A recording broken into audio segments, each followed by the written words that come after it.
Hello everyone, welcome to my channel. আমি সৌরভ কান্তি নন্দী। আজ আবার সিকোয়েন্স নিয়ে আরেকটা ভিডিও নিয়ে চলে এলাম। আগের ভিডিওতে আমরা লিমিট অফ এ সিকোয়েন্স নিয়ে আলোচনা করেছিলাম। সেখানে আমরা জেনেছিলাম লিমিটের কিছু বৈশিষ্ট্য, কিভাবে আমরা লিমিটের জিওমেট্রিক্যাল রিপ্রেজেন্টেশন করতে পারি। তো এখানে আমরা এখন জানব যে একটা সিকোয়েন্সের লিমিট যদি থাকে সেটা কটা থাকতে পারে, সেটা সংখ্যা কি একটা হবে নাকি একাধিক হবে। তাই নিয়ে আমাদের এই থিওরেমটা, যেটাকে বলা হয় ইউনিকনেস অফ লিমিটস। অর্থাৎ এটা আমাদের কী দেয়, একটা রিয়েল সিকোয়েন্স, সেটার ক্ষেত্রে আমাদের সর্বোচ্চ একটাই লিমিট থাকবে, অ্যাটমোস্ট ওয়ান লিমিট। তর্কের খাতিরে ধরে নেওয়া যাক L1 এবং L2 এরা দুজনেই হচ্ছে xn-এর লিমিট। তাহলে ডেফিনেশন অনুযায়ী কী পাবো, L1-এর জন্য এপসাইলন গ্রেটার দ্যান 0 যদি আমাদের একটা প্রি অ্যাসাইন্ড যদি একটা স্মল পজিটিভ কোয়ান্টিটি হয়, তাহলে তার জন্য আমরা একটা ন্যাচারাল নাম্বার m1 পাবো। যাতে করে ডেফিনেশন থেকে আমরা কি লিখতে পারি, mod of xn minus L1 less than epsilon by 2 for all n greater than equal to এই ন্যাচারাল নাম্বারটা। এবার আমাদের প্রশ্ন জাগতে পারে, কেন আমরা এপসাইলন বাই 2 নিলাম। এপসাইলনটা যেহেতু ক্ষুদ্র কোয়ান্টিটি, এপসাইলন বাই 2টাও ক্ষুদ্র কোয়ান্টিটি হবে, তো এইটা নিলে আমাদের এই প্রুফটা করতে সুবিধে হবে। আমরা যদি না নিতাম তাও অসুবিধা নেই, কিন্তু আমরা তবু এটা নিচ্ছি। আর L2 সেটাও একটা লিমিট, তার জন্য আমরা কি পাবো, এপসাইলন গ্রেটার দেন 0-র জন্য একইভাবে আর একটা ন্যাচারাল নাম্বার m2 পাবো। যাতে করে mod of xn minus L2 less than epsilon by 2 for all n greater than equal to এই ন্যাচারাল নাম্বারটা। এরপর m সমান ধরে নিচ্ছি m1 এবং m2-র মধ্যে যেটা ম্যাক্সিমাম হবে। যেহেতু m1টাও একটা ন্যাচারাল নাম্বার, m2টাও একটা ন্যাচারাল নাম্বার, তাহলে তাদের মধ্যে যে ম্যাক্সিমাম হবে সেটাও একটা ন্যাচারাল নাম্বার হবে। তো এরপর এই ম্যাক্সটা কেন ধরছি, এই কারণটা একটু পরেই বুঝতে পারবো। ধরে নেওয়া যাক এখন আমরা শুরু করছি mod of L1 minus L2 দিয়ে। এটা সমান কি লিখতে পারি, L1 একটা xn যোগ বিয়োগ করে দিয়েছি, তাহলে এখান থেকে আমরা xn মাইনাস L2 আর মাইনাসটা কমন নিলে এটা লিখতে পারি। এরপর এটাকে কি লেখা যায়, less than equal to mod of xn minus L2 plus mod of xn minus L1। কারণ মডিউলাসের প্রপার্টি আমরা কি জানি, mod of a minus B less than equal to mod A plus mod B. তো এরপর এখানে এই দুটো কন্ডিশন আমরা কাজে লাগাচ্ছি। আগে যেই দুটো কন্ডিশন পেয়েছি, এটা যদি আমরা 1 নম্বর দিই আর এটা যদি আমরা 2 নম্বর দিই, 1 আর 2কে আমরা এখানে কাজে লাগাচ্ছি। তো এই দুটো কখন একসাথে হোল্ড করবে, যখন এনগুলো কি হবে, এই গ্রেটার দ্যান ইকুয়াল টু এই স্মল এমটার থেকে বড় হবে, তখন এটা হবে। এরপর আমরা এটা একটু বিশ্লেষণ করি। ধরে নিচ্ছি যে m1টা হচ্ছে আমাদের 2 আর m2টা হচ্ছে আমাদের 3। তাহলে প্রথম রিলেশনটা হোল্ড করছে mod of x1 less than epsilon by 2 for all n greater than equal to 2। দ্বিতীয় রিলেশনটা হোল্ড করছে for all n greater than equal to 3।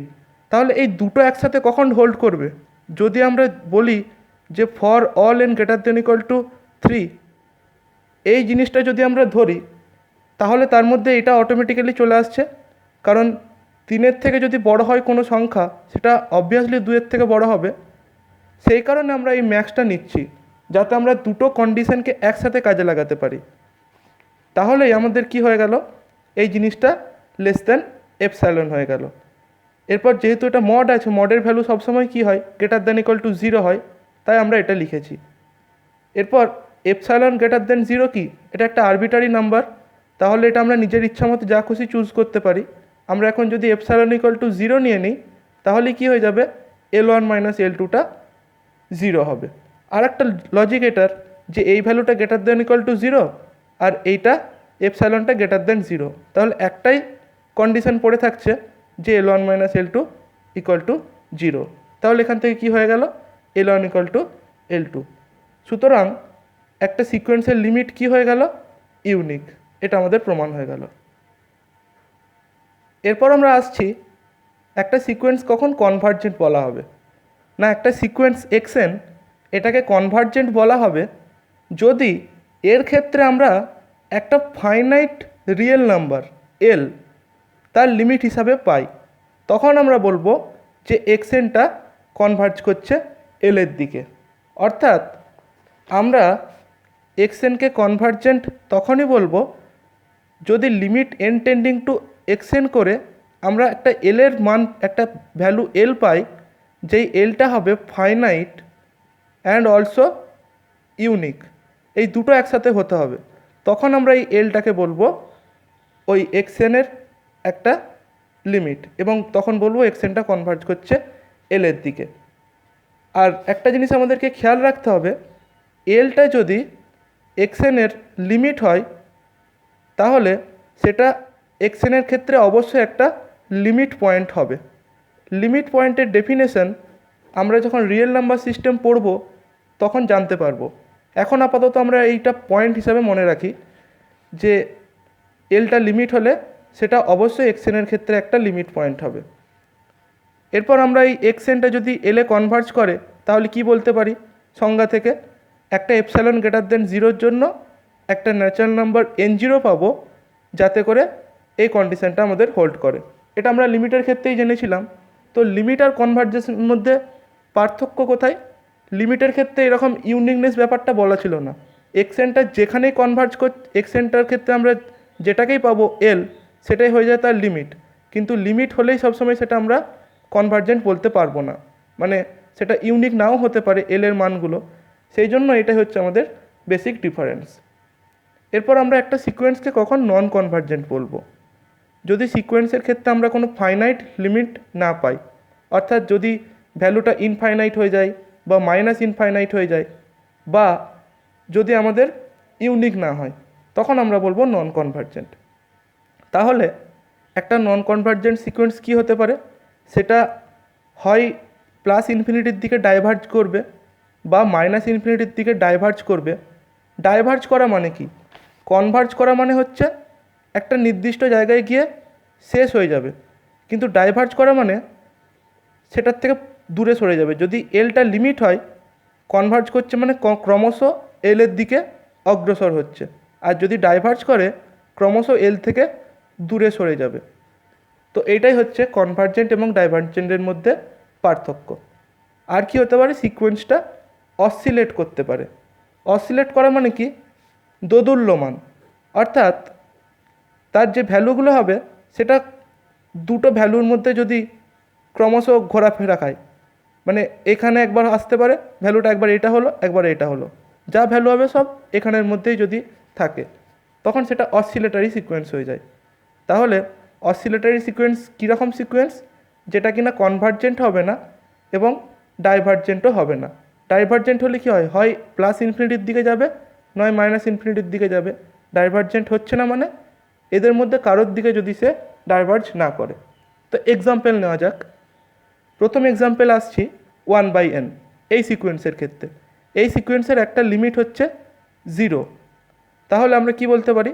সিকোয়েন্সটা converge করছে 0-র দিকে।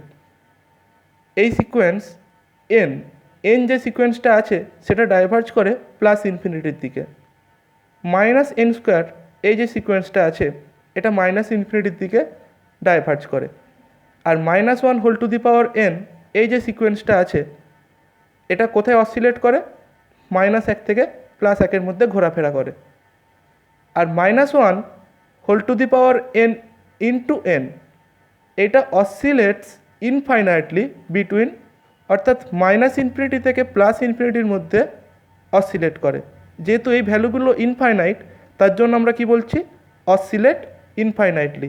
আর যেহেতু এই ভ্যালুগুলো ফাইনাইট ছিল তাই অসিলেট কি বলা হবে? অসিলেট ফাইনাইটলি। এরপর একটা সিকোয়েন্সের ক্ষেত্রে কি হতে পারে? সিকোয়েন্সটা বাউন্ডেডও হতে পারে এবং আনবাউন্ডেডও হতে পারে। তো বাউন্ডেড সিকোয়েন্সের ক্ষেত্রে যদি সিকোয়েন্সটা কনভার্জ না করে তখন আমরা বলবো সিকোয়েন্সটা কি করছে? অসিলেট ফাইনাইটলি। ওই যে আমাদের সিকোয়েন্সটা ছিল -1n, এর ক্ষেত্রে কি দেখতে পাচ্ছি? -1 থেকে 1-এর মধ্যে আমরা যদি xn সমান এটা নিই তাহলে -1 থেকে 1-এর মধ্যে সিকোয়েন্সটা বাউন্ডেড আছে, কিন্তু এটা কনভার্জ করছে না, অসিলেট ফাইনাইটলি। আর একটা ফাইনাইটলি অসিলেটিং সিকোয়েন্সের ক্ষেত্রে অবশ্যই আমাদের দুটো লিমিট পয়েন্ট থাকতে হবে। লিমিট পয়েন্টের ডেফিনেশন যখন আসবো তখন বলবো। আপাতত এটা জেনে রাখি যে যদি লিমিট হয় তাহলে অবশ্যই সেটা একটা লিমিট পয়েন্ট হবে, কিন্তু কনভার্সটা ট্রু নয়। অর্থাৎ আমাদের অসিলেটিং সিকোয়েন্সের ক্ষেত্রে কমপক্ষে দুটো এমন ভ্যালু পেতে হবে যার মধ্যে সিকোয়েন্সটা ঘোরাফেরা করে, এটা এখানে বলা আছে। আর আনবাউন্ডেড সিকোয়েন্স ক্ষেত্রে কী হবে, 3 ধরনের ব্যবহার আমরা পেতে পারি। কীরকম?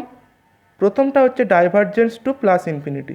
তো একটা সিকোয়েন্সকে কখন ডাইভারজেন্ট টু ইনফিনিটি বলা হবে, যদি আমরা একটা পজিটিভ নাম্বার ডেল্টা পাই যাতে করে আমরা তার জন্য একটা ন্যাচারাল নাম্বার এম পেয়ে যাই, এবং এক্সএন গ্রেটার দেন ডেল্টা হয় প্রত্যেকটা এন যদি এমের থেকে বড় বা সমান হয়, তখন আমরা লিখতে পারবো যে এই সিকোয়েন্সটা প্লাস ইনফিনিটির দিকে টেন্ড করছে। ছবি আকারে দেখলে কীরকম হবে, এটা যদি আমাদের ডেল্টা ভ্যালুটা হয়ে যায়, তো এক্সএনের ভ্যালুগুলো কী হচ্ছে, যেটা বলেছিলাম, যদি টেন্ড করতো তাহলে এর থেকে ছোট হতো, আর যেহেতু ডাইভার্জ করছে তাহলে একে ছাড়িয়ে চলে যাচ্ছে ক্রমশ এই দিকে। তাহলে এটা হয়ে গেল প্লাস ইনফিনিটির জন্য। দ্বিতীয় কন্ডিশন কি হতে পারে, ডাইভারজেন্স টু মাইনাস ইনফিনিটি। সেই ক্ষেত্রে কি হবে, ডেল্টা গ্রেটার দেন 0-র জন্য যেহেতু মাইনাসের দিকে টেন্ড করছে, সেটা নিশ্চয়ই কোনো একটা নেগেটিভ নাম্বারের থেকে ছোট হয়ে যাবে। তাহলে আমরা কি বলতে পারি যে তখন এই জিনিসটা ঘটবে। অর্থাৎ এটা যদি মাইনাস ডেল্টা হয়, এক্সএন যদি টেন্ড করতো তাহলে এখানে থাকতো, কিন্তু যেহেতু মাইনাস ডেল্টার থেকেও ছোটো হয়ে যাচ্ছে, তার মানে এক্সএনটা নিশ্চয়ই এই দিকে ছাড়িয়ে চলে যাচ্ছে। আর এই ডিরেকশানটা কি, মাইনাসের দিকে হলে এটা মাইনাস ইনফিনিটি, আর প্লাসের ক্ষেত্রে হলে এই ডিরেকশানটা কি, ইনক্রিজিং ডিরেকশান, অর্থাৎ প্লাস ইনফিনিটি। আর 3 নম্বর কি হতে পারে, ইনফাইনাইট অসিলেশন হতে পারে। অর্থাৎ সেখানে সেটা ইনফিনিটির দিকেও টেন্ড করবে না আর মাইনাস ইনফিনিটির দিকেও টেন্ড করবে না, অর্থাৎ ডাইভার্জ করবে না টু প্লাস ইনফিনিটি আর মাইনাস ইনফিনিটি। তাহলে আমরা উপরে যে আলোচনা করলাম সেখান থেকে একটা সিকোয়েন্সের ক্ষেত্রে কী কী বিহেভিয়ার পেতে পারি সেটা একটু সামারি করে নেওয়া যাক। একটা সিকোয়েন্স কি হতে পারে, হয় বাউন্ডেড হতে পারে নয় আনবাউন্ডেড। যদি বাউন্ডেড হয় তাহলে সেটা কনভার্জ করতে পারে, আবার অসিলেট ফাইনাইটলিও হতে পারে। আর যদি আনবাউন্ডেড হয় তাহলে কি কি হতে পারে, diverges to plus infinity, minus infinity, অথবা অসিলেট ইনফাইনাইটলি।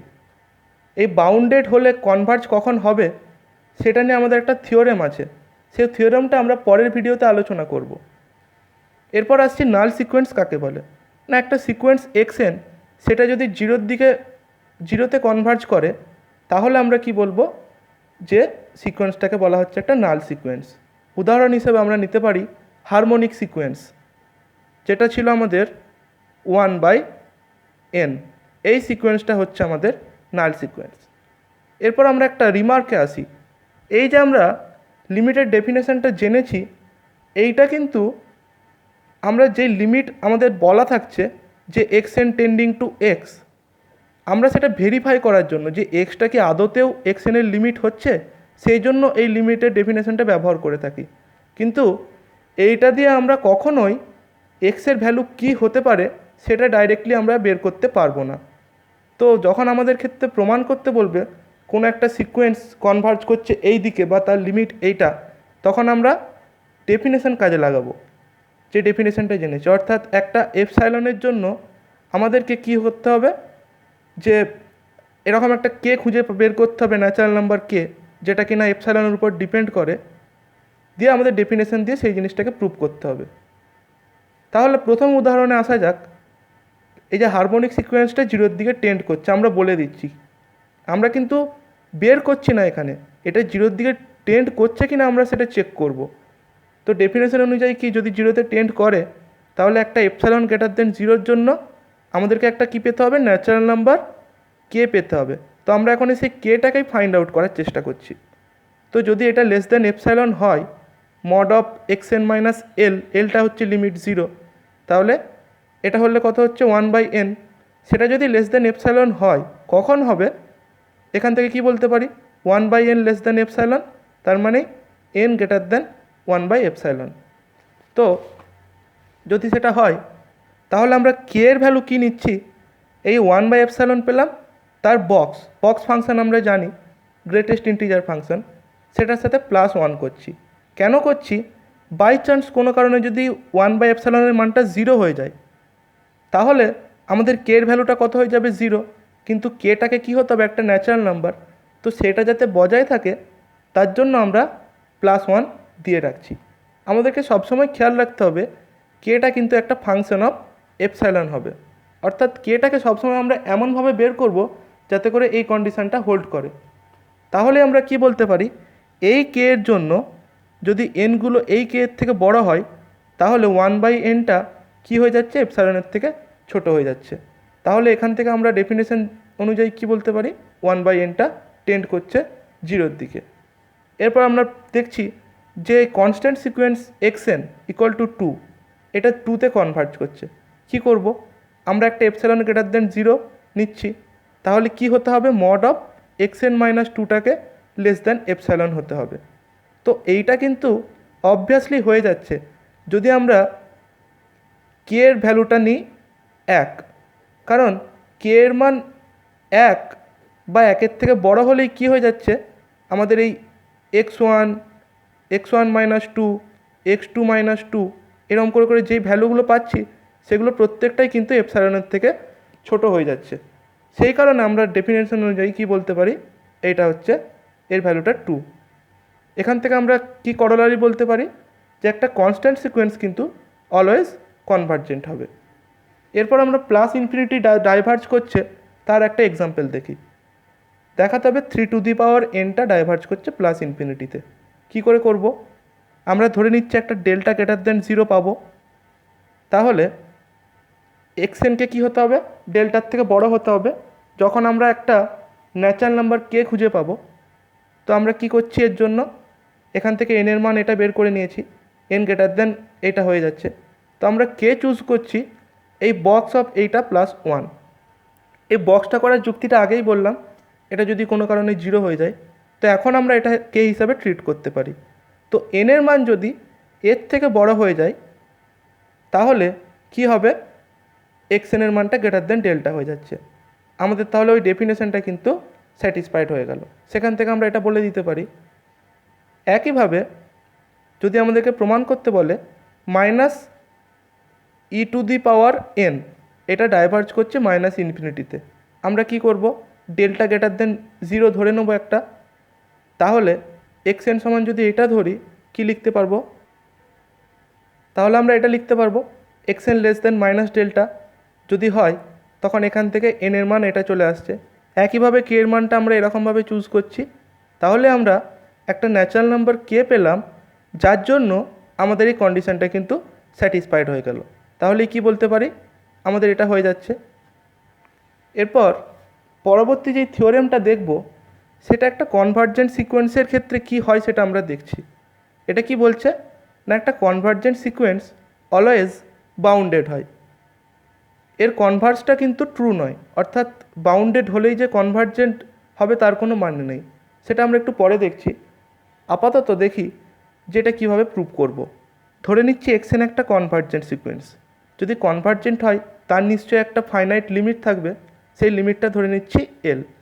তাহলে সংজ্ঞা অনুযায়ী কী লিখতে পারি, একটা এপসাইলন গ্রেটার দেন 0-র জন্য আমরা একটা ন্যাচারাল নাম্বার কে পাবো, যাতে করে l মাইনাস এপসাইলন থেকে l প্লাস এপসাইলনের মধ্যে xn এর ভ্যালুটা সবসময় লাই করবে, যখন n এর ভ্যালুগুলো k এর থেকে বড় বা সমান হয়ে যাবে। তো এপসাইলনটা তো গ্রেটার দেন 0 এবং সেটা আরবিট্রারি, তাহলে আমরা এপসাইলনের মান নিজের ইচ্ছা মতো চুজ করতে পারি। আমরা ধরে নিচ্ছি এপসাইলন ইকুয়াল টু 1, তাহলে এখান থেকে কি লেখা যায়, l-1 less than xn less than l+1 for all n greater than equal two k। তো এরপরে আমাদেরকে বাউন্ডেড দেখাতে হবে, তার মানে কি দেখাতে হবে, xn less than equal two এইটা, অর্থাৎ মড অফ এইটা যদি আমরা দেখাতে পারি, বা আমরা যদি এরকম দেখাতে পারি k1 less than equal to xn less than equal two k2 for all n belongs to n।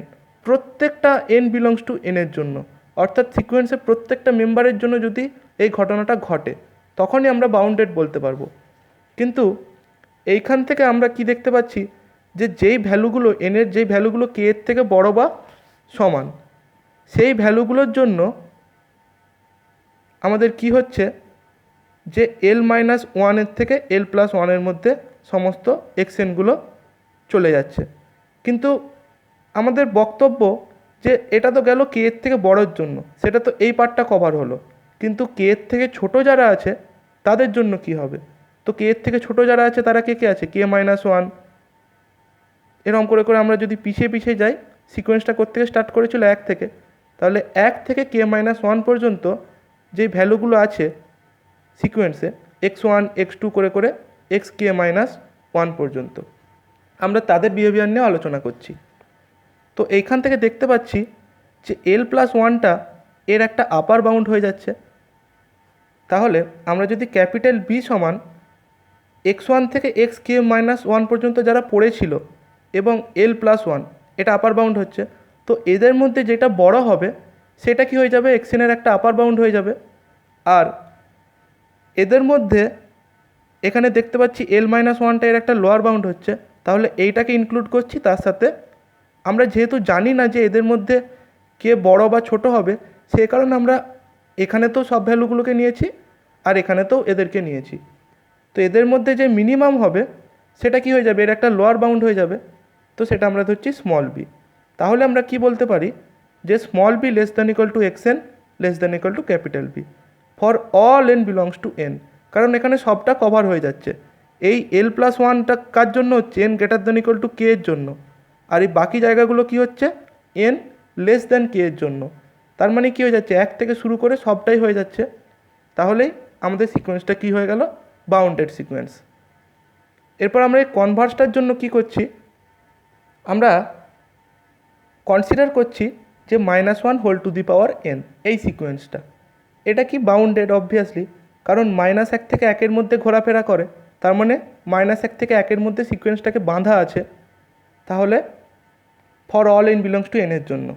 কিন্তু এই সিকোয়েন্সটা নন কনভার্জেন্ট, কারণ এটা অসিলেট করছে, তার মানে কোনো একটা নির্দিষ্ট এলিমেন্টের দিকে সেটা টেন্ড করছে না, বা বলতে পারি 1-এর দিকে বা -1 কোনো একটা নির্দিষ্টর দিকে টেন্ড করছে না, এদের মধ্যে ঘোরাফেরা করছে।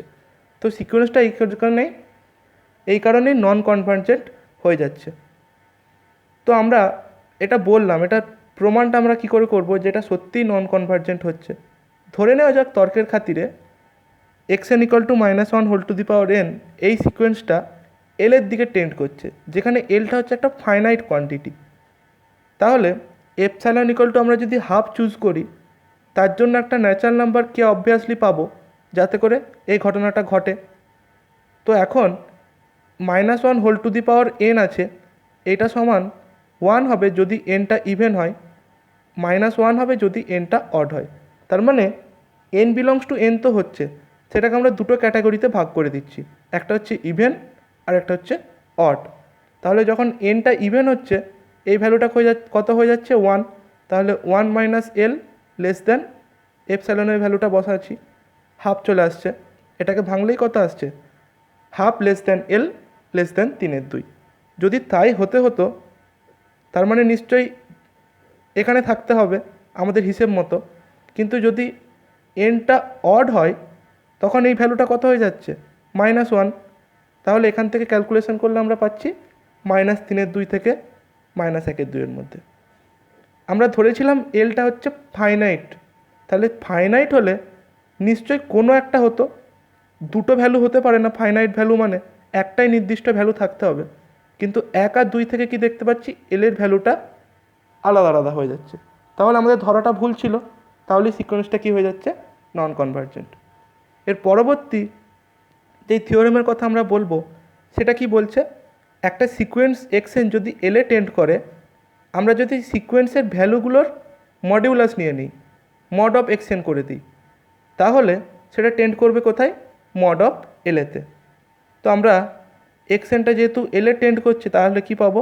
একটা এপসাইলন গ্রেটার দেন 0 পাবো, এবং তার জন্য একটা ন্যাচারাল নাম্বার স্মল m পাবো, যাতে করে এই কন্ডিশনটা আমরা লিখতে পারি। এখন আমাদেরকে যেটা প্রমাণ করতে বলবে যে এটা ওইদিকে টেন্ড করছে, তাহলে আমরা তাদের বিয়োগফল করব, দিয়ে তার মডটা দেখব কত হচ্ছে। সেটা যদি লেস দেন এপসাইলন হয়ে যায়, তাহলে সংজ্ঞা থেকে কি বলা যায়, টেন্ড করছে ওখানে। এখন এইটা লেস দেন ইকুয়াল টু কী লিখতে পারি, mod of x N minus L. এটা মডের একটা প্রপার্টি ছিল, mod of mod A minus mod B less than equal to mod of A minus B. আবার এই ভ্যালুটা কত, লেস দেন এপসাইলন। যখন এনগুলো স্মল এম এর থেকে বড় হয়, তাহলে ডেফিনেশন থেকে আমরা এটা লিখতে পারি। কিন্তু এর কনভার্সটা ট্রু নয়, অর্থাৎ যদি মড এক্স এন মড এলে টেন্ড করে, এর থেকে আমরা সবসময় বলতে পারি না যে এক্স এনটাও এলে টেন্ড করছে। অ্যাজ এক্সাম্পল, আমরা ওই ফাইনাইট যে অসিলেটিং সিকোয়েন্সটা ছিল -1 whole to the power n, সেটাকে কনসিডার করছি। এক্স এন সমান যদি -1 whole to the power n হয়, মড অফ এক্স এন সমান কত হবে, mod of -1 whole to the power n. এটা সিম্পলি 1, কারণ এর ভ্যালুগুলো কী কী হতে পারে, -1 + 1, তাহলে সবগুলোকে যদি মড করা হয় আমরা 1 পেয়ে যাচ্ছি। তার মানে মড অফ এক্স এনটা কনভার্জ করছে 1-এ। কিন্তু উল্টোটা সত্য নয়, কারণ এক্স এনটা কিন্তু 1-এ কনভার্জ করে না, কারণ এক্স এনটা -1 থেকে 1-এর মধ্যে ঘোরাফেরা করে। তাহলে আমাদের এই প্রমাণটা এটা হয়ে গেল। তো এই ভিডিওতে আমাদের সিকোয়েন্স নিয়ে আলোচনা এইটুকুই। পরবর্তী ভিডিওতে আমরা আরও কিছু জিনিস নিয়ে আলোচনা করব। তোমাদের যদি ভিডিওটা ভালো লেগে থাকে, অবশ্যই লাইক, কমেন্ট এবং শেয়ার করবে।